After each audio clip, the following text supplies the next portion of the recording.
Welcome to another edition of USEA's Global Briefing. My name is Melissa Brown and I will be your host today. And I am joined with Croatian Ambassador Pjer Šimunović. How are you? Good, thank you. Thank you very much for having me and the greetings to your audience. Wonderful, thank you so much. So let's get started. Spanning from the U.S. recognition of Croatia to its NATO ascension, how does the legacy of this 30-year security partnership serve as a blueprint for current joint efforts to anchor energy independence in the region, including work through the Three Seas initiative? You have fantastically pinpointed two main pillars of our relationship with the U.S. at the strategic level, which we have and which we've been building together from the very beginning in the early 90s.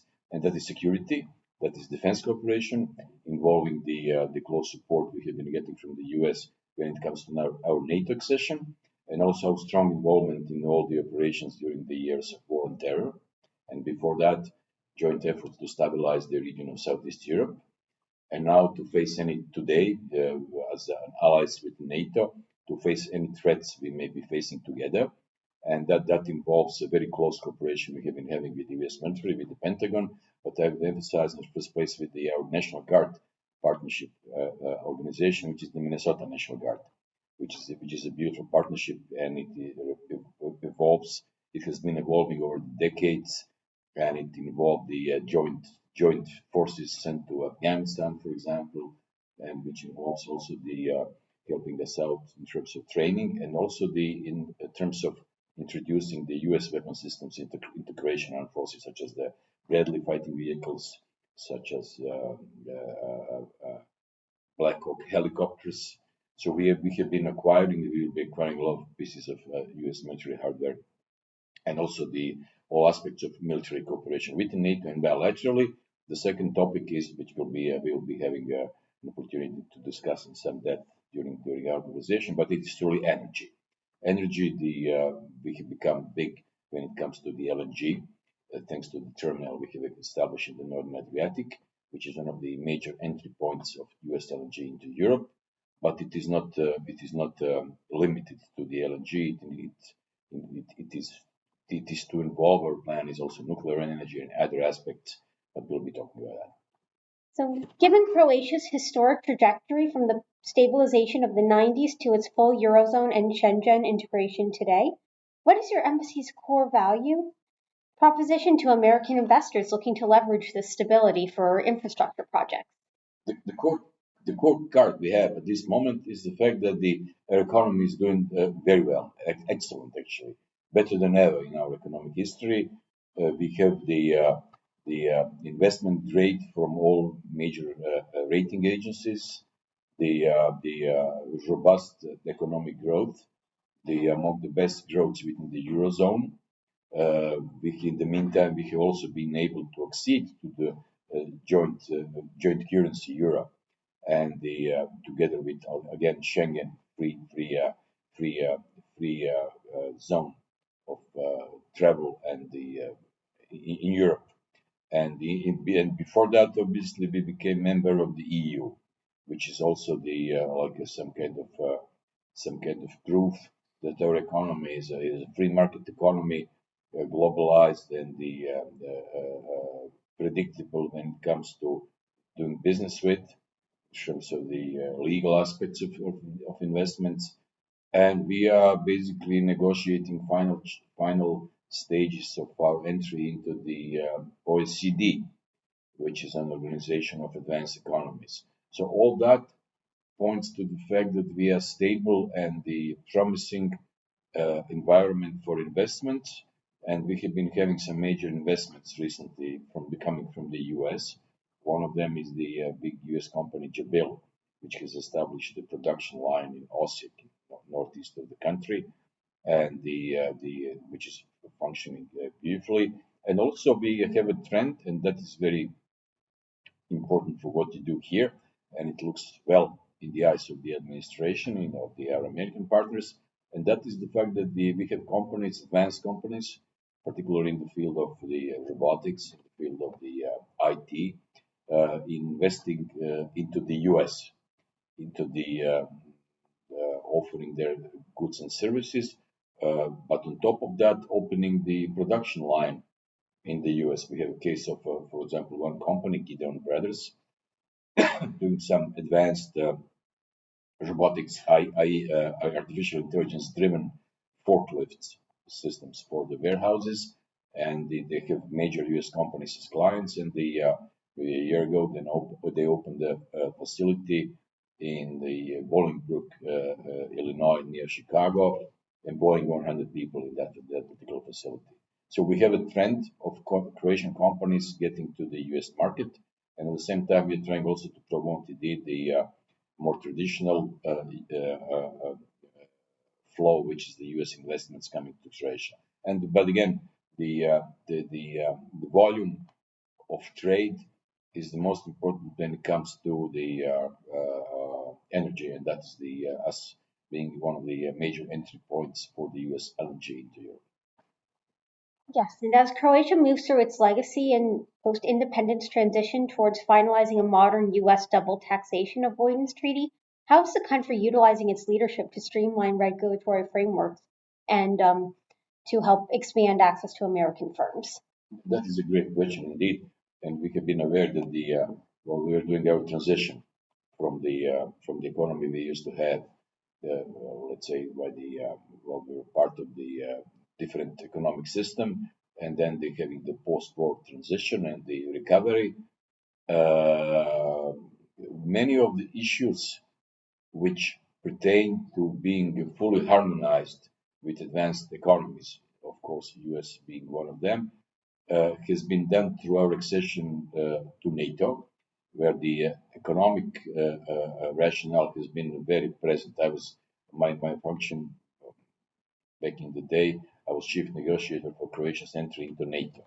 And I can tell you our accession to NATO, not only our accession to NATO, but of other countries, it involved not only the strictly the security, defense, and politics. It involves very much to see whether the country is fully compatible in all other aspects, and economy being surely among them. Economy in a sense of free market, accessibility to the foreign partners, and having the being reliable in a legal sense. If there is the some legal proceedings which needs to be done. These proceedings needed to be transparent and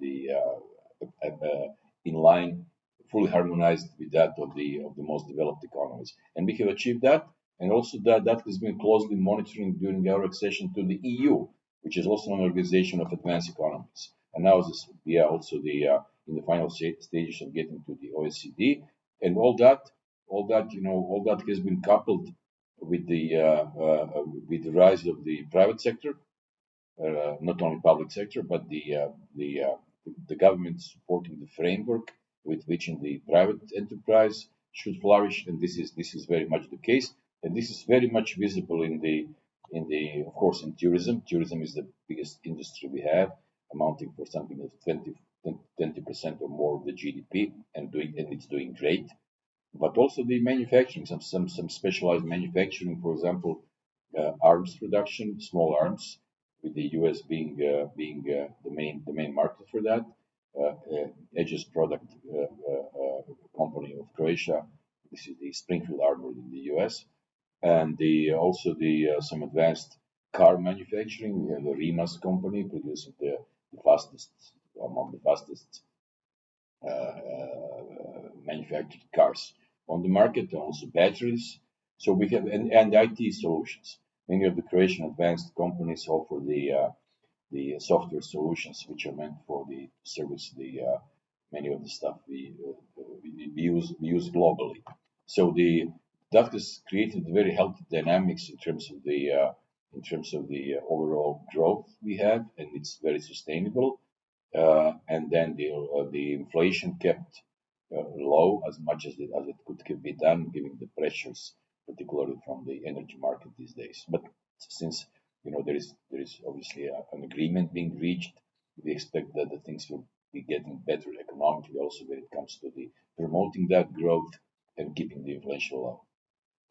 Yes, and I see you mentioned the EU. As the European Union pursues strategic autonomy and the U.S. maintain its role in global energy markets, Croatia has emerged as a vital energy gateway through the LNG terminal. How can both parties balance Europe's goal of diversifying energy sources with the vital role US LNG plays in Croatia and the wider region's immediate energy security? That's a great question indeed. Thank you. We have always been very conscious not to have to establish energy relationship which would put you in an unfavorable position of being taken hostage, and that is what has been happening with Europe very much before they became obvious and transparent that this is a very unhealthy situation vis-a-vis Russia.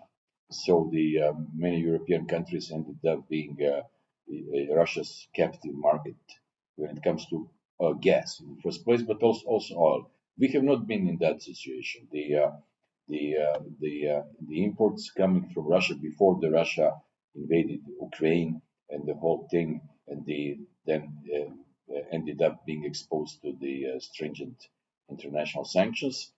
We have not been very much reliant upon, not in any significant sense, to the Russian of the Russian energy imports. So we were able to make a very smooth transition, and we make a good, excellent actually strategic decision of building receiving LNG terminal in the North Adriatic and the island of Krk. It's a full floating terminal, and from the very beginning, the U.S. imports have been the main ingredient of our energy mix. So presently that terminal receives the capacity is 6.1 billion cubic meters per year, and the full capacity has been reserved for next 10 years, and the like 2/3 of that overall volume comes from the U.S., from Texas, from Louisiana mainly.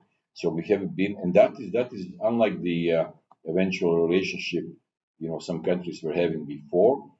This is a mutually benefiting relationship and a very reliable one, done between trusted partners, being U.S. and Croatia. And we are getting assurances that from our American partners that it is a very stable supply we can count on, and that it is very sustainable also when it comes to pricing. So we will be. We keep telling our American friends now this is the capacity. That capacity has been recently doubled, and depending upon the demand, it's not only for us. What you're getting through that terminal is double the amount of what we need ourselves. So basically, it's meant to supply other European countries up north, downstream, be it Slovenia, Hungary, Bavaria, or the countries in the region such as Bosnia, Serbia, and all that. So we would be able to, based upon again the demand, based upon the sustainability of the supply coming chiefly from the US, as I said, we would be able to keep increasing that volume and for the benefit of us all. And I would say that certainly the benefit we feel is the establishment of a strong strategic alliance partnership with the US. Great. And Croatia's capacity expansions at the terminal, the country is increasingly positioned as a primary energy corridor for Central and Eastern Europe. Beyond direct imports, how are the US and Croatia collaborating on necessary downstream infrastructure to ensure this American LNG can seamlessly reach landlocked neighbors like Hungary, Slovenia, and Bosnia and Herzegovina? Absolutely. As I said, this is the meaning of it all.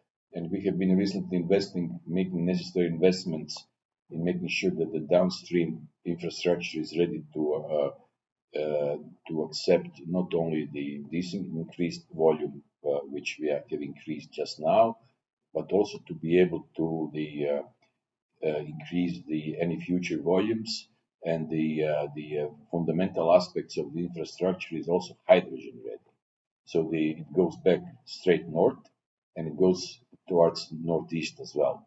And we see truly our role as a crucial node within the European energy diversification infrastructure, which is meant to, which is a very much economic issue indeed, but it is also, as we all know, energy is very much a national security. We have to have that supply and the supply of our allies as well from the source which is credible, and the signals and the cooperation we have been getting from the US is just that. It's credible, trustworthy, and it's a cooperation between the allies. Yes, and moving away from LNG to nuclear, with the EU Small Modular Reactor strategy now cementing nuclear as a legitimate part of the future energy mix and giving Croatia's co-ownership of the Krško nuclear power plant, how can the US and Croatia work within EU frameworks to standardize safety research and regulatory approval so that American SMR designs can be deployed seamlessly across the region? In our experience, the nuclear energy is proven to be one of the most reliable and cost-efficient and also environmentally friendly sources of energy we can get. And thanks to the nuclear power plant Westinghouse built back in the 80s during the times of former Yugoslavia, but financed jointly 50-50 by Croatia and Slovenia by our respective energy organizations, is proven to be really like for both countries. It is the fundamental part of our energy mix, and we are ready, and we have already voiced that our readiness towards our Slovenian partners and towards our American partners, being Westinghouse, that we will be very much interested in the necessary upgrades of the existing power plant, but it involves also our Slovenian partners, so we have to see what they think of it all. But we, on top of that, and in parallel with that, we are examining very seriously the options of building a nuclear power plant of our plants on our own. The good thing is that we already, back in the day, all the necessary research has been done, which is actually very time-consuming, energy, expertise consuming and expensive. That has been done. So mostly we know what to do, where we can do it, so that there is almost a shortcut in terms of the decision making. Once we decide to build it, we would be able to move rather fast. We already had an important conversation with the Westinghouse based upon the excellent cooperation we'll be having over the Krško nuclear power plant. So we are absolutely interested in the aspects. It may be small modular, it may be conventional, maybe what we need maybe more than the small modular reactors. But the nuclear, we see nuclear energy in any time perspective being a fundamental part of our energy mix. Yes. Yeah. On top of other, I mean, it may be hydro, it may be solar, it may be wind, but we have to conclude that nothing matches the output of a nuclear power plant. Oh, yeah. In terms of the cost effectiveness, in terms of safety, if you wish, and in terms of the predictability. Oh, yes, indeed. And SMRs and advanced modular reactors are being framed as solutions for power hungry data centers. How is Croatia positioning itself in coordination with the US tech leaders, who are simultaneously the largest investors in AI and the largest seekers of carbon free baseload, to build this data and energy infrastructure on Croatian soil? Well, we're sure. I mean, this is the trend. This is the trend in the U.S. in particular. Let's say, I think Virginia is the strongest fellow state when it comes to data centers. Texas will soon take over, I guess. So this is the trend. We would like to be the part of that trend in a sustainable fashion when it comes to establishing data centers as well in Croatia with an adequate power supply. So if there is a project with which has been neatly rounded off and the sustainable, we would be very much interested in having it, ensuring that the environmental footprint and the adequate energy supply is there, and that all the pieces of the puzzle are neatly arranged, neatly aligned. Yes, and the EU recently identified over 200 key cross-border energy projects to boost interconnectivity, with Croatia serving as a critical hub for Central Europe and the Balkans.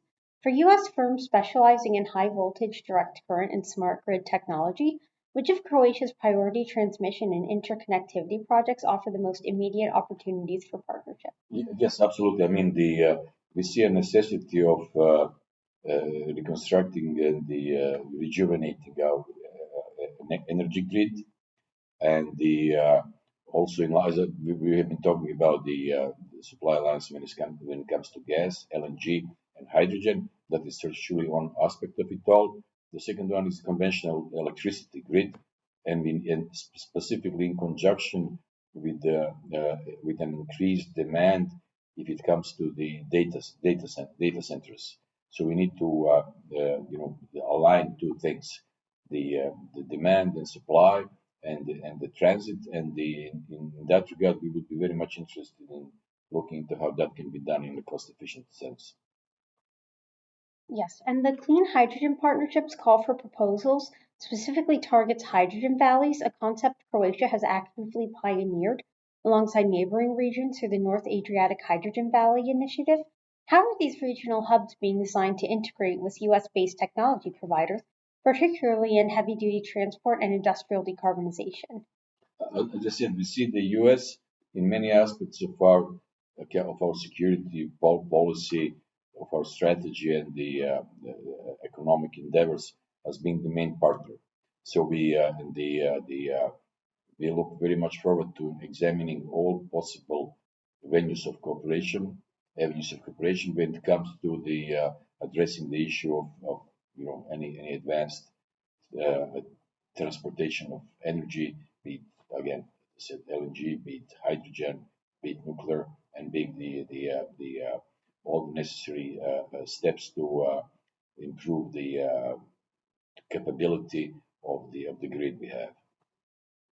Oh, yes, and for our last question, as Europe moves towards energy abundance, a shift from precaution to promotion, what lessons or collaborative strategies is the Croatian embassy sharing with US policymakers regarding the transition from early stage subsidies to long term market driven energy growth?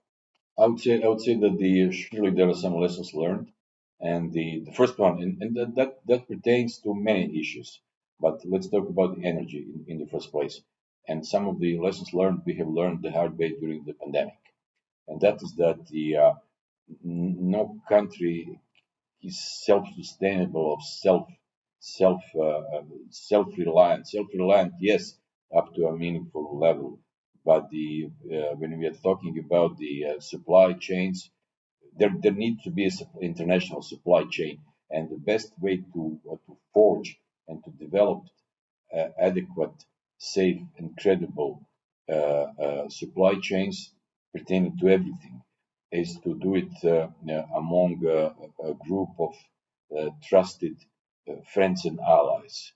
And that's where we are talking earlier, a community of democracies, with the US indeed playing a fundamental part to it all, and in conjunction with with us, with the European Union, with other European countries such as UK, with other Pacific partners, Japan, South Korea, Australia, New Zealand, but and almost many other countries, not to name all of them, but the any countries being willing and able to play by the certain transparent and mutually acceptable rules, ensuring the fair game, the fair business relationship, the ability to have a legal recourse if it is necessary, and the establishing all lines of cooperation which are mutually beneficial. And there are many of them, and when we see a potential in that, and we see a lot of positive trends, and we see obviously a lot of lot of dangers, and I don't need to tell you that what we are seeing in terms of Russia's behavior is certainly upsetting all the conventional cooperation we are having. So we are facing a clear and present danger of a major country behaving in an aggressive fashion in our wider neighborhood. And what we have been seeing in the Middle East is also something needs to be addressed. We are seeing that particular crisis is being addressed. So the issue of Russia's aggression needs to be addressed as well in order to ensure a longer and sustainable peace and development.